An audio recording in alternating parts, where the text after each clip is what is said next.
बारे में यही विचार होता है कि वह बहुत अच्छा है। जो कुछ भी उसको जीवन में मिला है वो इसलिए मिला है क्योंकि वो इसके काबिल था और उसके अंदर कोई भी बुराई नहीं है। लेकिन किसी किसी को अपनी अच्छाई का भी अहंकार हो जाता है कि मैंने ज्यादा अच्छे काम किए हैं तो मैं ज्यादा अच्छा और ऊंचा व्यक्ति हूं। आज की कहानी भी इसी बारे में है, जब एक व्यक्ति इसी अहंकार में डूबा था, जिसे खुद के विषय में यह गलतफहमी थी कि उसे हर चीज का ज्ञान है। वह अमीरी गरीबी के आधार पर लोगों से भेदभाव भी करने लगा था। जानते हैं कैसे उसे स्वयं के अज्ञान से गौतम बुद्ध ने मुक्त कराया। बात बहुत पुराने समय की है। किसी गांव में एक भीमदेव नाम का एक व्यक्ति था। उसके पास धन की कोई कमी नहीं थी। जब भी वह किसी गरीब व्यक्ति को देखता, उसके मन में यह भाव आता, इन लोगों ने पिछले जन्म में बहुत बुरे कर्म किए होंगे, तभी तो इनकी ये दुर्दशा है।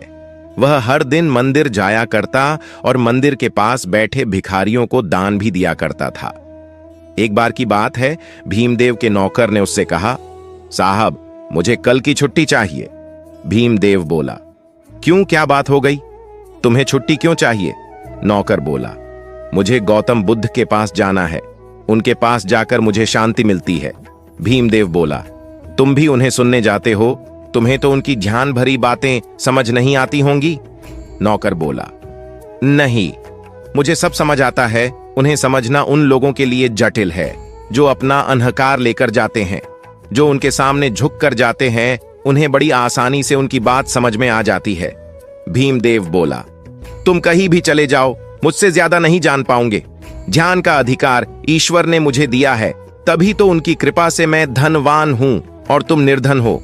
नौकर बोला, ध्यान का धन और निर्धनता से क्या लेना देना? यह सुनकर भीमदेव को क्रोध आ गया। वे सोचने लगा, ये नौकर होकर मुझे ज्ञान दे रहा है। अपने क्रोध को भीतर दबाते हुए भीमदेव कहने लगा, ठीक है, जहां जाना है जाओ। भीमदेव के मन में भी आया कि मैं भी बुद्ध के पास जाऊं, पर फिर वह ये सोचकर रुक गया कि क्या मुझे शोभा देगा मैं उसी जगह पर जाऊं जहां मेरा नौकर जाता है। नौकर और मालिक एक साथ अगल बगल में बैठकर ध्यान सुनेंगे। नहीं नहीं, ऐसा सोचकर उसने खुद को रोक लिया। अगले दिन नौकर बुद्ध के पास प्रवचन सुनने चला गया। उसी दिन भीमदेव का दोस्त उससे मिलने आया। उसने भीमदेव से कहा, मैं बुद्ध के वचन सुनने जा रहा हूं, तुम भी साथ चलो। भीमदेव ने मना कर दिया, पर दोस्त के बहुत जोर देने पर उसे जाना पड़ा। दोनों ने वहां पहुंचकर बुद्ध को प्रणाम किया। भीमदेव ने देखा अमीर गरीब सभी वहां साथ में बैठे हैं। उसका नौकर भी वहीं मौजूद था। उसका दोस्त भी बगल में बैठ गया, लेकिन भीमदेव खड़ा रहा। बुद्ध भीमदेव से बोले, तुम खड़े क्यों हो? बैठ जाओ।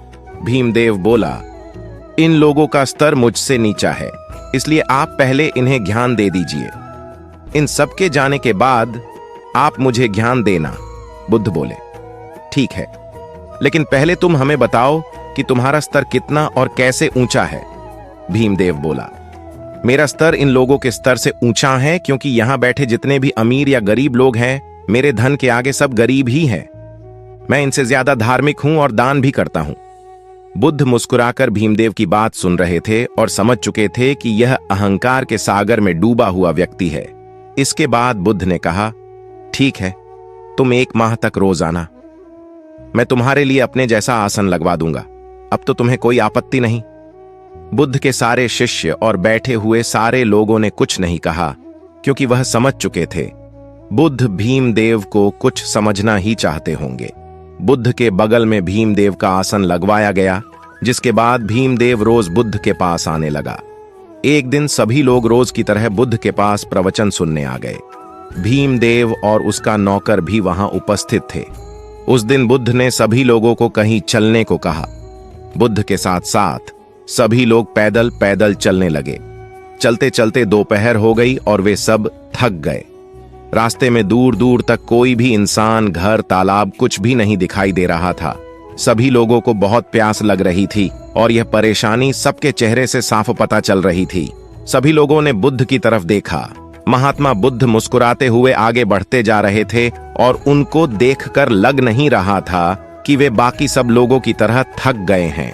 बहुत दूर चलने के बाद उन सबको एक पेड़ दिखाई दिया। पेड़ के पास में एक कुआं था, जहां एक आदमी पानी भर रहा था। बुद्ध कुएं की ओर चल पड़े। बाकी सब भी बुद्ध के पीछे पीछे चलते गए। बुद्ध कुएं के पास जाकर उस आदमी से बोले, सुनो भाई, मेरे शिष्यों को प्यास लगी है, क्या आप मेरे शिष्यों की प्यास बुझा सकते हैं? उस आदमी ने बुद्ध से कहा, जी जरूर। इसके बाद वो आदमी बाल्टी के द्वारा कुएं से पानी निकालने लगा और सभी लोग एक एक करके झुककर पानी पीने लगे। इसके बाद उस आदमी ने बुद्ध से कहा, श्रीमान, आप भी पानी पी लीजिए। बुद्ध ने उस आदमी से कहा, आपका बहुत बहुत धन्यवाद, किंतु मेरी प्यास बुझ चुकी है। इसके बाद बुद्ध उस दिशा में चलने लगे जिस दिशा से वे सब लोग आ रहे थे। ये देखकर बाकी सब लोग हैरान हो गए। उनके मन में तरह तरह के सवाल उठने लगे कि हम लोग किस लिए आए थे और अब हम वापस कहां जा रहे हैं। कुछ के मन में सवाल उठा कि क्या हम वापस वहीं जा रहे हैं जहां से हम आए थे। बुद्ध आगे आगे चलते जा रहे थे और सभी लोग बिना कोई सवाल किए पीछे पीछे चल रहे थे।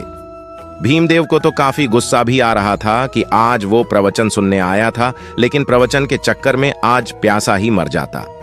शाम होते होते सभी लोग वापस वहीं आ गए जहां वे सभी लोग प्रवचन सुनने आते थे। सभी लोग कुछ हैरान थे, लेकिन सिर्फ भीमदेव था जो गुस्से में था। वहां पहुंचते ही भीमदेव महात्मा बुद्ध से बोला, अगर कहीं जाना ही नहीं था तो क्यों पूरे दिन चलवाते रहे? आज तो प्यास के मारे मेरी तो जान ही जाने वाली थी। बुद्ध मुस्कुराए और उन्होंने कहा, जब तुम पहली बार यहां आए थे तो तुमने स्तर की बात की थी कि तुम्हारा स्तर बाकियों की तुलना में अधिक है, लेकिन यात्रा के दौरान जब सभी लोग थक चुके थे और सभी प्यासे थे, तब तुम्हारा स्तर बाकियों के समान ही था। तुम भी उतने प्यासे थे जितना कि बाकी सब लोग। उस समय तुम्हारा धन या तुम्हारा अहंकार क्या तुम्हारी प्यास बुझा सकता था? यह सुनकर भीमदेव का गुस्सा शांत हो गया। इस बार बुद्ध की बातें भीमदेव के दिल पर असर कर गई। आगे बुद्ध ने कहा, कुएं के पास पहुंचकर जब तुमने झुककर पानी पिया, तब जाकर तुम्हारी प्यास बुझ पाई। अगर तुम वहां भी अपने अहंकार की बात मानकर नहीं झुकते तो प्यासे ही रह जाते। इसी तरह अगर किसी इंसान को ज्ञान की लालसा है तो उसे अपने अहंकार को दूर रखकर विनम्रता से झुकना होगा, तभी उसे ज्ञान की प्राप्ति होती है। भीमदेव के मन का मैल धीरे धीरे कटने लगा।